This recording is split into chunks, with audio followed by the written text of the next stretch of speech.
दीक्षा नापी क्या मनर इच्छा ना कहले आजिकल सब गुरु खोजी बुलूँ आम टे दीक्षा नबू कौ मठ मंदिर भल जगह होता भल गुरुटे मिल आम ताठू दीक्षा नहीं जीवु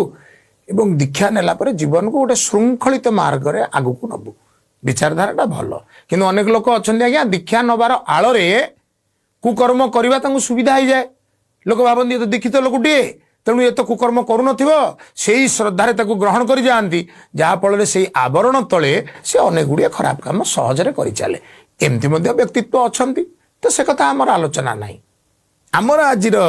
कथाटी खूब गुरुत्वपूर्ण विजोग दीक्षा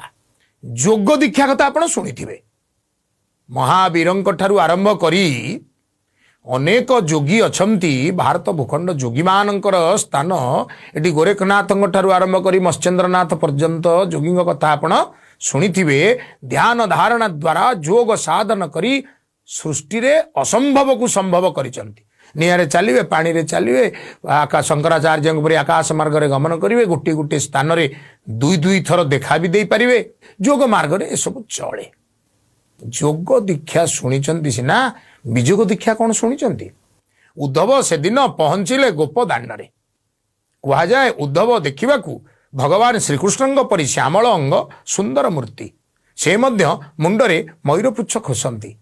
उद्धव ठेका भिड़ी मयूर पुच्छ खोसी कांधरे पुटुलीटे पकई देखी गोपांगना मानकर भगवान कृष्ण कथा मन पड़गला से आसी चारिपाखे बेड़ीगले भाविले यही तो आम कृष्ण आदर रे पाद सेवा करने को लगिले जत्न करने को लगिले प्रेम रे भगवान श्रीकृष्ण प्रति समर्पित संगीत मान गान करने को लगिले उद्धव को भारी मजा लगिला हाई क्लास ट्रीटमेंट मिलूची उद्धव भाविले जे मु जदि एते किछि पाइलिनी बदल किछि देदबा भगवान मते बहुत ज्ञान देइचंती तेणु तांको किछि ज्ञान दबा पाई उद्धव कहिले मु तुम मानंकु भगवान श्रीकृष्ण लब्ध किछि ज्ञान देबी मु श्रीकृष्ण नुहे किंतु श्रीकृष्ण परी श्रीकृष्ण ठारू मु अपूर्व ज्ञान लाभ करिछि तांकरी कृपारु मोर आग्रह होछि तम मानकर श्रीकृष्ण ठारे जो भक्ति अच्छी से भक्ति देखी तुमको जोग दीक्षा दवा पाई ना ये जोग दीक्षा रे कौन हबो ना जोग दीक्षा रे तमे निजको कृष्ण सहित जोग करने को पड़िवो जोग करी दबो ना पड़िवो कौन ना अच्छा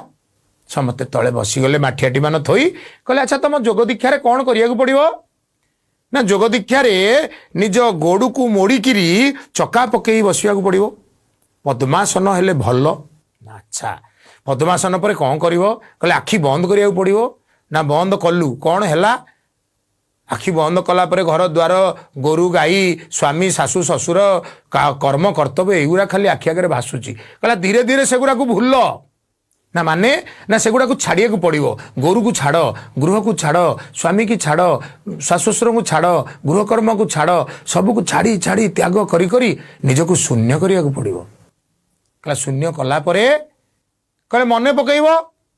जो कृष्ण को भल पा तारी रूप को मने पकईब कहले मने पकाउछु जे देई गला चली चमक बिजुली आसुची पुणी पलाउची कारण ता जगार अन्य किछि छवि ए जमुना जल ए कदम मूल एगुड़ा पशि जाउची ना ना तुम हौ नहीं करिया को पड़ो जोग दीक्षा रे मन को कठोर करी समस्त को छाड़ी भूली बराबर चेष्टा करी निज ईप्सित इष्ट को मने पकड़ा को पड़ो मने पकई निजर पवन जो आतजात होउची ताकू आयत्त करी मन को स्थिर कले सी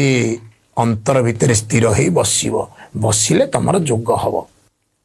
ठो ठो बाजी गोपांगना माने हसिले कहले हये उद्धव आए आमको या शिखिया आईच शुण कन्हई आमको गोटे बढ़िया कथा शिखई जाइछि ना सत्य कौन ना विजोग दीक्षा विजोग दीक्षा आज जाए जोग दीक्षा कथा जानी विजोग दीक्षा कौन ना विजोग दीक्षा रे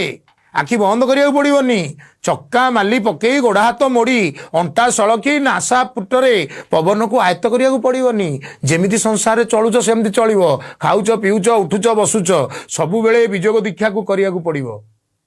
कौन किमिति बा ना कन्हई आमको छाड़ी चली जाइछ बोली तमे बुझीच जगतबाजी बुझीचंती किंतु विजोग दीक्षा रे आमे सबु बेले बुझीचु कन्हई हमर कुआडे जाइनी आम दधि मंथन रे से अच्छी आम गाई दुआरे से अच्छी आम लुगा बुणीबारे से अच्छी लुगा पिंधिबारे से अच्छी गछरे गछरे पत्ररे पत्ररे फुलरे फलरे जमुनारे कदम्बरे जुआड़े अनेले कन्हई आमको देखा जाउची ସମସ୍ତେ ଜାଣୁଛନ୍ତି କହ୍ନେଇ ଆମ ପାଖରୁ ବିଯୋଗ ହେଇଯାଇଛି, ସେ ଚାଲି ଯାଇଛି ବୋଲି ତ ଆମେ ତାକୁ ଝୁରୁଛୁ ବୋଲି ତ ମନେ ପକାଉଛୁ, ଖୋଲା ଆଖିରେ ବି ଆମେ ଦେଖୁଛୁ ତମ ଭିତରେ କୃଷ୍ଣର ରୂପ। ଏଇ ତ ବିଯୋଗ ଦୀକ୍ଷା। ମା ମାନେ ବାପା ମାନେ ସମୟ খুব ସୀମିତ, କିନ୍ତୁ ତାରି ଭିତରେ ବୁଝିଯାଅ ବିଯୋଗ ଦୀକ୍ଷା ଠାରୁ ଦୀକ୍ଷା ନାହିଁ। ପ୍ରଭୁ